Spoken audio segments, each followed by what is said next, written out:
Hello everybody, this is Gregory with How I Lost Over 100 Pounds and have kept it up for 30 plus years, where there should be no hesitation in your weight loss and weight maintenance.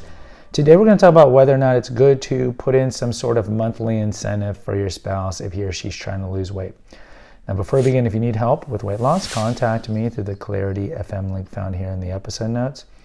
Also check out my website, which has hundreds of articles and recipes, my 2 books, which you can get on Amazon. And lastly, if you appreciate my content, there is a link for PayPal.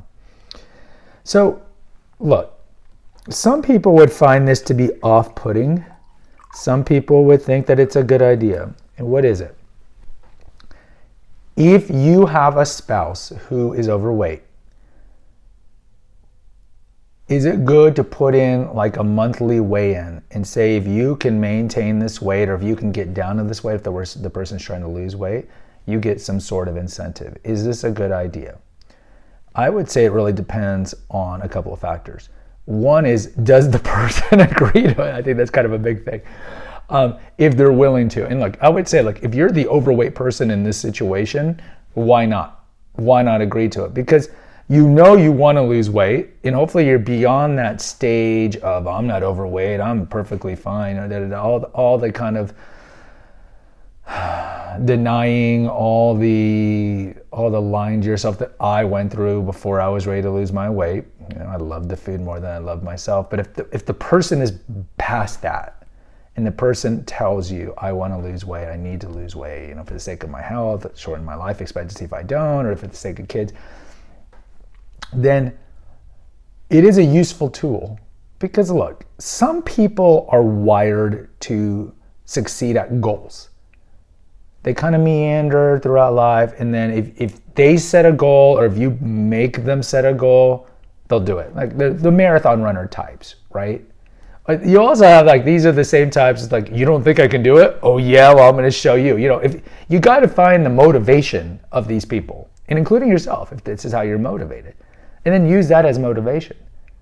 Because we know lots of times starting the weight loss journey is difficult because you lack the motivation. What's the point? I've lost it and then I've gained it, or what's the point? I'm just getting bigger, right? So you got to tap into that thing, because the lack of self-confidence is understandable given all the negative feedback you've been giving yourself and others have been giving you your whole life to get that confidence. So you kind of have to see what motivates you to actuate the weight loss plan.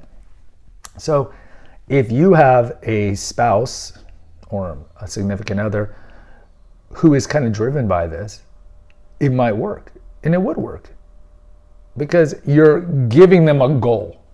Now, if they weigh 50 pounds overweight and you're in this month, you're going to lose 30 pounds, not realistic.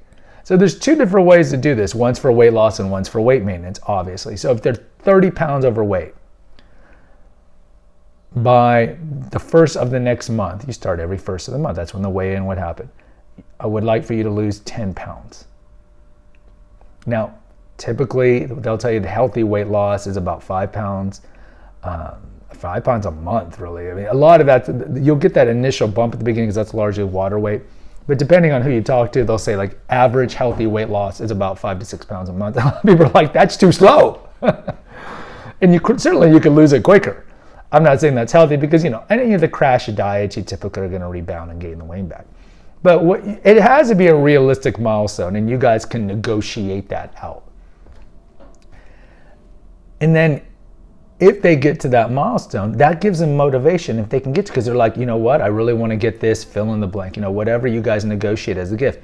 Now, it can't be anything that's I guess it really depends on kind of your socioeconomic status. It could be well, go to Paris if you can lose 10 pounds in a month. But for regular people, try to make it something that is enticing and motivating. And if it's somebody who's lost the weight, I think these things work even better, because as I talked about in my personal episode on the petrifying fear of regaining the weight, I think it's in Reflections of a Weight Loss Warrior playlist, there's this petrifying fear of regaining the weight. So I think this kind of monthly incentive works better for those people because they've lost it. They know the stats, typically, that the chance of them regaining it is very high, so they don't want to regain it. It's kind of like flowers for Algernon. They kind of seeing the world of what it is to be regular weighted, and they don't want to lose that, but a lot of people still have the disordered eating because you just crash dieted it. And so if you put these incentives in every month, they're more likely to adhere to it. Now, the issue is this. A lot of people are married and they work or they have access to the same account as you. So like, what kind of gift could you give them that they couldn't give themselves? And so that can undermine it too. So it's going to have to be this covenant or a compact, a covenant agreement based on love, where I will give you this, you can't buy it on your own. So again, every couple's different and you have to figure out what it is. And maybe it's not a gift, and maybe it's something that is not tangible. You know, it could be a host of things. You know your significant other, what motivates them. Certainly this relationship or this kind of dynamic works better if you have a traditional gender marriage where the man works, the woman stays at home, and the woman's on an allowance. Yes, I know a lot of you women are recoiling at that idea, but there are men who do this. There are couples who do this, who willfully, both the men and the women do it.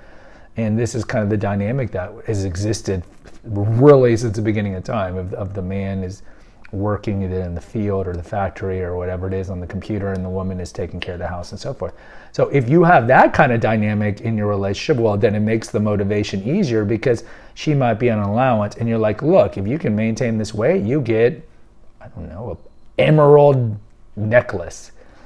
And she'd be like, well, that's cool, because I don't want to waste my allowance on an emerald necklace. Yeah, you know, so it's something that she gets, that she wants, but she doesn't have to spend her own money on it. So again, just think about it. The big key is the person wants to implement this monthly milestone to either lose the weight or keep the weight. And if they're consistent with it and wanting it, then it's great. Now, I mean, it could be where you do it for a couple months, and then for 1 month, you're like, no, I don't want to do this 1 month, and that's fine. You know, flexible. Again, it's just find what works for you and try to stick to it. But this is just a suggestion. Just kind of know the person, know what motivates them, because everybody is different. I'll never run a marathon because I'm not one of those people. It's like, I want to run a marathon and now I'm goal oriented. I'm pretty much goal oriented every day. It's 1,000 little steps. But that's me. But for other people, especially kind of those people who like to crash diet and fixate on a number and their goal oriented, this kind of thing could work for them. Otherwise, post in the comments. I'd love to hear from you. Hit the notification, subscribe, and share button. Until next time, take care. God bless and pray.